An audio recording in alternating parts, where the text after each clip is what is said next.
देखिए, आज हम आपको सांख्यिकी पढ़ा रहे हैं। क्या पढ़ा रहे हैं? सांख्यिकी। यानी हम लोग पहले जानेंगे सांख्यिकी क्या चीज़ है, जिनमें हम आंकड़ों का जोड़ना या स्थान का निर्धारण करना सीखते हैं। सांख्यिकी क्षेत्र को हम लोग केंद्रीय प्रवृत्ति की माप के नाम से भी जानते हैं, या हम औसत कह सकते हैं। क्या कह सकते हैं? औसत। हम सांख्यिकी को औसत नाम से भी जानते हैं, स्थान का निर्धारण के नाम से भी जानते हैं। और हम सांख्यिकी के अंतर्गत 3 चीज़ों का अध्ययन करेंगे। पहला, हम इसमें समांतर माध्य पढ़ेंगे।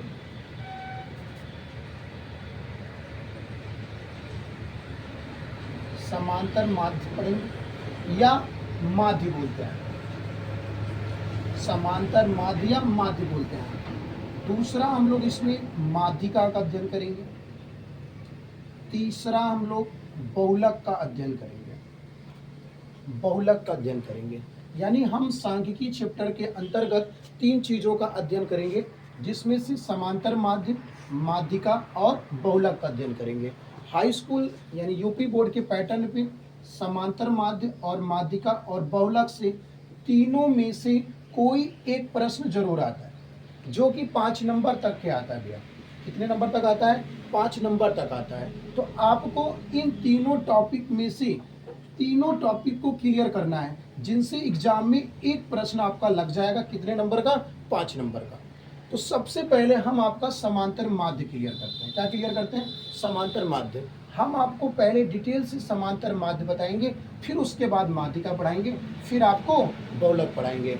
सबसे पहले हम आपको समांतर माध्य के बारे में बता रहे हैं पूरा।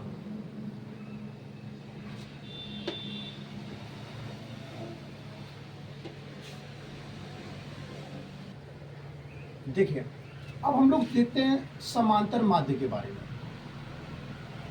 समांतर माध्य को अब हम लोग पूरी डिटेल से पढ़ेंगे। समांतर माध्य में टोटल हमारे पास 4 टाइप के प्रश्न हैं। समांतर माध्य में हमारे पास टोटल 4 टाइप के प्रश्न हैं। इन चारों टाइप को प्रश्न को हम आपको एकदम एक एक करके क्लियर करा दे रहे हैं। इन्हीं 4 पैटर्न में से पेपर में आपके एक पैटर्न का प्रश्न आ सकता है। अगर समांतर माध्य से आएगा तो इन चारों में से कोई एक आ सकता है, अगर समांतर माध्य में से आना है तो। समांतर माध्य में तो सबसे पहले हम लोग फार्मूला पढ़ते हैं, औसत। औसत बराबर होता है कुल संख्याओं का योग।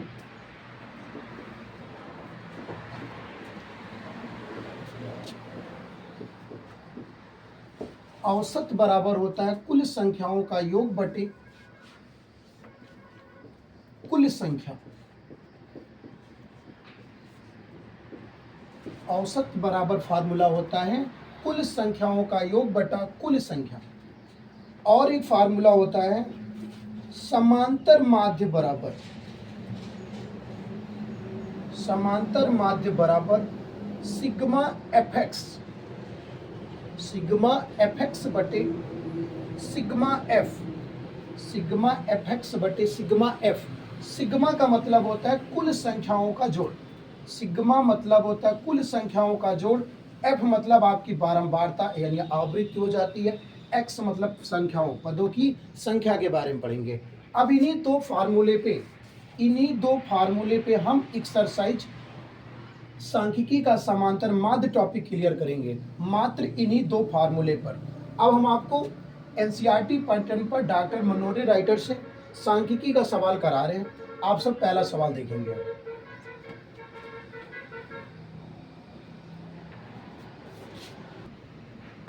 देखिए, आपका पहला क्वेश्चन है, किसी कक्षा में 120 दिनों की अवधि में, किसी कक्षा में 120 दिनों की अवधि में अनुपस्थित विद्यार्थियों की संख्या निम्नलिखित सारणी में दी गई है। यानी 120 दिन के कितने विद्यार्थी अनुपस्थित हैं, उनको हमको सारणी में दिया गया है। प्रतिदिन अनुपस्थित विद्यार्थियों की औसत संख्या बताना है।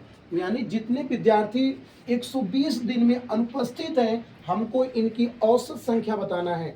अभी मैं आपसे बता दिया पहले ही, समांतर माध्य बोले या माध्य बोले या औसत, तीनों का अर्थ क्या होता है? सेम होता है। तीनों का अर्थ क्या होता है? सेम, यानी हमें औसत बताना है। औसत का मतलब होता है समांतर माध्य बताना है। पेपर में अगर आपको माध्य दिखे या औसत दिखे या समांतर माध्य दिखे, तीनों में काम आपको एक करना है। और ये हमारे समांतर माध्य का पहला टाइप है। हम आपको 4 टाइप का प्रश्न कराएंगे, जिनमें से समांतर माध्य का पहला टाइप है, जिनमें दिनों की संख्या दिया है, जिनमें दिनों की संख्या दिया है। दूसरे टाइप अलग तरीके से आएंगे, हमको दिनों की संख्या दिया है और उनमें अनुपस्थित विद्यार्थियों की संख्या दिया है।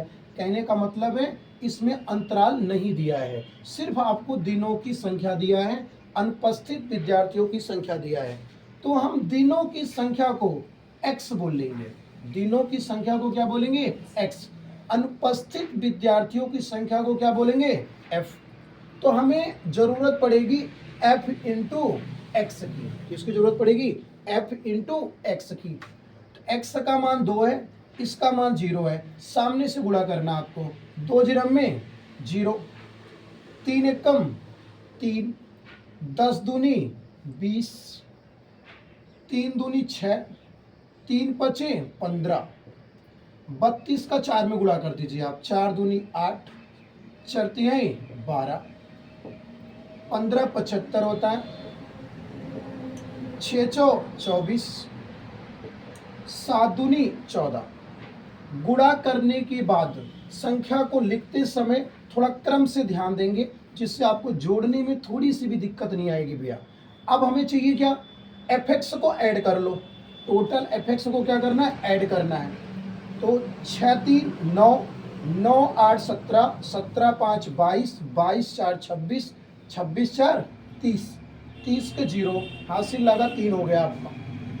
5 2 7, 7 2 9, 9 7 16, 16 2 18, 1 19 हासिल 3 है, 19 3 22 के 2 हासिल लगा 2, 2 1 1 2 हासिल 2, 2 2 कितना हो गया? 4, यानी 420 आ गया आपका।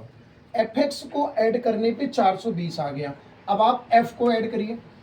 2 1 3, 3 3 6, 6 4 10, 10 5 15, 15 6 21, 21 7 28, 21 7 28 आ गया जोड़ने पे आपका। अब आप देखेंगे हमारे पास सिग्मा एफ भी आ गया और सिग्मा एफ एक्स भी आ गया। हमसे पूछा जा रहा है औसत, पूछा क्या जा रहा है? औसत।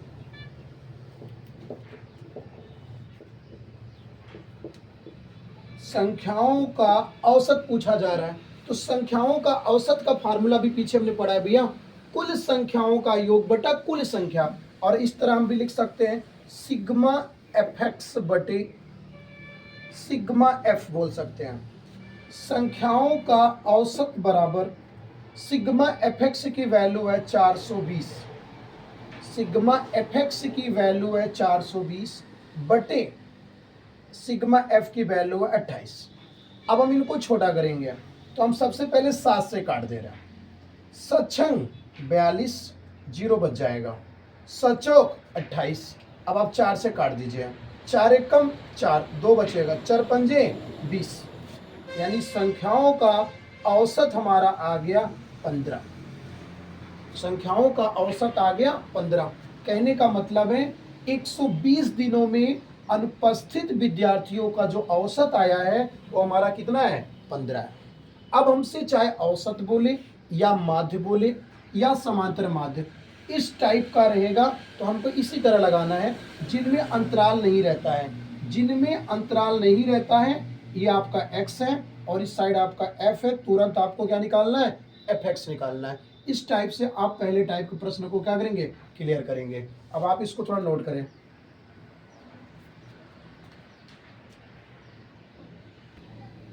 देखिए हमने आपको पहला एक प्रश्न कराया था जिसमें सिर्फ संख्या दिया गया था, अंतराल नहीं दिया गया था। दूसरा सवाल हम दोबारा उसी सेम टाइप का ले लिए हैं, हमको सिर्फ प्राप्तांक दिया गया है और परीक्षार्थियों की संख्या दिया गया है। कहने का मतलब है अंतराल नहीं दिया गया है। और यहाँ पे सवाल क्या कह रहा है? किसी कक्षा अध्यापिका ने पूरे सत्र के लिए अपनी कक्षा के 40 विद्यार्थियों की सॉरी 60 विद्यार्थियों की, कितने विद्यार्थियों की, 60 विद्यार्थियों की किसी विषय में प्राप्त अंक, किसी विषय में प्राप्त अंक निम्नलिखित सारणी में दिए हैं। यानी परीक्षार्थियों की संख्या है और कितने अंक वो सब पाए हैं उनके बारे में दिया गया है। इन परीक्षार्थियों के प्राप्तांक का माध्य ज्ञात कीजिए। क्या ज्ञात करना है, माध्य। यानी ये उनके प्राप्तांक हैं और ये परीक्षार्थियों की संख्या है जो कि टोटल 60 परीक्षार्थी हैं। कितने परीक्षार्थी हमारे पास हैं, 60। यानी जो परीक्षार्थियों की संख्या है वो हमारे पास टोटल 60 है। हमें यहाँ पे जोड़ने की जरूरत नहीं पड़ेगी क्योंकि पहले से बता दिया गया है परीक्षार्थियों की संख्या कितनी है, 60 है। तो आप इनको जोड़ लेंगे तो कितना आएगा, 60 आएगा भैया।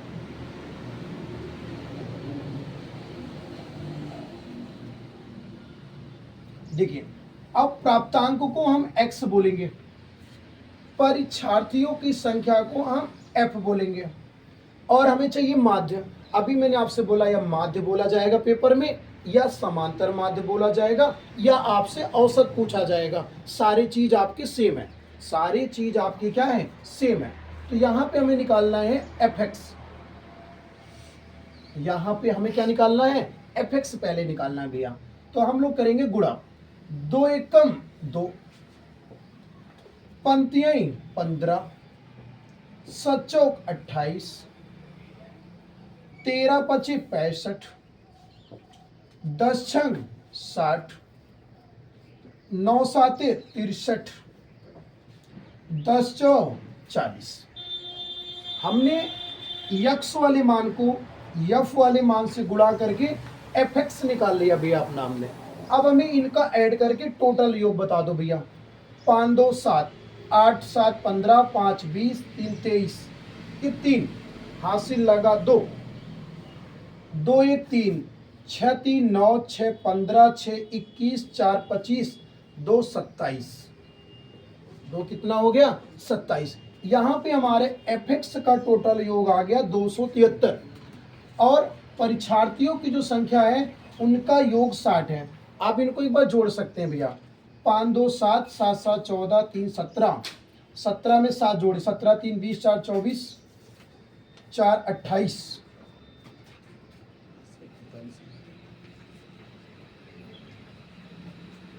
5 2 7, 7 7 14, 3 17, 17 3 20, 4 24, 4 28, 28 के 8,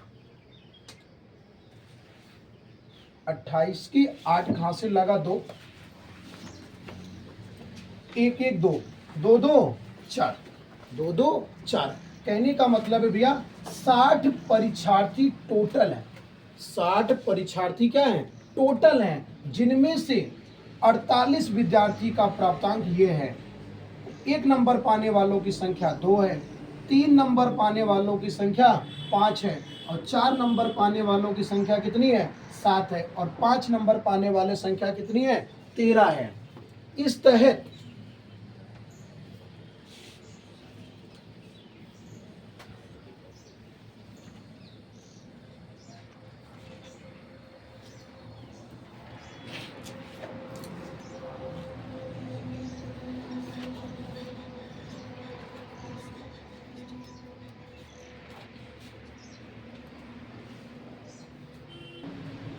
देखिए भैया हमें 60 विद्यार्थी कहा गया था। थोड़ी सी सवाल को उतारते समय थोड़ी सी मिस्टेक हो गई, हमसे 1 अंक छूट गया था नोट करने पे, यानी सवाल को देख के थोड़ा उतारने पर 1 अंक हमसे छूट गया था, जिसके कारण परीक्षार्थियों की संख्या 48 आ रही थी। जब 1 अंक छूटने की वजह से थोड़ी सी मिस्टेक हो गई है तो आप उस मिस्टेक को थोड़ा सा ध्यान दे देंगे। अब ये तो मेरा x है भैया, ये मेरा f है, 2 एकम 2, पंक्तियाँ 15, 4 सत्ते 28, 12 पंजे 60, 13 छंग 78, 10 साते 70, 9 साते 63, 10 चौ 40। तो परीक्षार्थियों की टोटल संख्या तो 60 है भैया। अब हम इनको जोड़ते हैं, इनको जोड़ने पे आ रहा है 356। कितना आ रहा है, 356। अब हमको चाहिए भैया परीक्षार्थियों की औसत, परीक्षार्थियों की औसत या माध्य, परीक्षार्थियों की माध्य। फार्मूला होता है सिग्मा एफ एक्स बटे sigma F, sigma F X बटे सिग्मा एफ। परीक्षार्थियों की माध्य बराबर sigma F X, sigma F x है 356, सिग्मा एफ एक्स है 356 और सिग्मा एफ है 60, सिग्मा एफ है 60। अब हम इनसे भाग करेंगे भैया, तो पहले आप थोड़ा सा छोटा कर लीजिए, थोड़ा सा छोटा कर लीजिए, उसके बाद आप भाग करिए। तो हम इसको 4 से काट रहे हैं, 4 अड़ 32, 4 अड़ 32, 3 बचेगा, 4 9 36, 4 एकम 4, 2 बचेगा, 4 पंजे 20। कहने का मतलब है परीक्षार्थियों का माध्य बराबर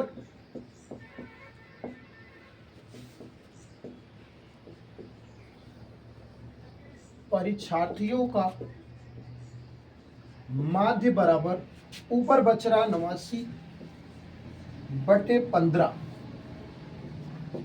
अब हम सब 15 से भाग करेंगे, 15 75 और 15 छक्का 90, ज्यादा चला जाएगा। तो हम जब 15 से भाग करेंगे तो आप ऐसे देख लेंगे भैया, 15 से भाग हम 5 बार करेंगे, 15 75, 9 में से 5 घटाएंगे 4, 8 में से 7 घटाएंगे 1, 14 बच जा रहा है भैया। दशमलव लगाने पे 0 हो जाएगा। अब 15 का पहाड़ा पड़ेंगे 140 से ज्यादा न जाए, 15 नवैया 135, 15 नवैया 135, तो यहाँ पे हमारा 5 बचेगा। तो हमारा कितना आ जाएगा भैया 15.509 आंसर आएगा। कहने का मतलब है 60 विद्यार्थियों के द्वारा, 60 विद्यार्थियों के द्वारा प्राप्तांक में, यानी 60 विद्यार्थियों के द्वारा परीक्षा में प्राप्तांक का माध्य होगा 5.9 होगा। अब आप इसको नोट करेंगे, थोड़ी सी सवाल में मिस्टेक हुई है, थोड़ा इसको आप लोग अच्छे से देख लेना, फिर उसके बाद नोट करना भैया। देखिए अब आपको हमने जो 2 सवाल कराया है, पहला और दूसरा जो 2 सवाल हमने आपको करा दिया भैया, ये हमारी समांतर माध्य का पहला टाइप है। अगर पेपर में बनना होगा तो ये आसान से टाइप का बन जाएगा, जिसमें सिर्फ 2 मान आपको पता रहेगा, एक परीक्षार्थियों की संख्या या और उसकी बारंबारता। यानी इस पहले टाइप के प्रश्न में इतने आसानी से लगाना है और यही फार्मूला आपको यूज करना है, सिग्मा एफ एक्स अपान सिग्मा एफ। तो आप लोग इस पहले टाइप के 2 ही प्रश्न आपको बताए हैं, आप इन प्रश्नों को अच्छे से पढ़ लीजिएगा। फिर उसको अगर आपको कोई भी दिक्कत होगी तो आप हमें कमेंट बॉक्स में जरूर बता दीजिएगा, और हम आपको इसका दूसरा टाइप, यानी इसी समांतर माध्य का दूसरा टाइप अगले वीडियोज में हम आपको कराएंगे। उसको आप लोग देखने के लिए हमारे चैनल को एक बार सब्सक्राइब जरूर कर लीजिए भैया, जिससे आपको अगला वीडियो जब भी हम अपलोड करें आपको पता चल जाएगा। और हम आपको इसी तरह क्लास 10 की सारे चैप्टरों का टॉपिक वाइज सारे प्रश्न आपको कराएंगे, जिससे आपकी हाई स्कूल की तैयारी जो है संपूर्ण तरीके से हो सके। इसलिए आप लोग इन दोनों टाइप को बेहतर समझ लीजिएगा, फिर हम आपको अगला टाइप अगले वीडियोज में कराएंगे। तब तक के लिए आप लोग इसको अच्छे से रिवीजन करें और चैनल को सब्सक्राइब जरूर कर दीजिएगा।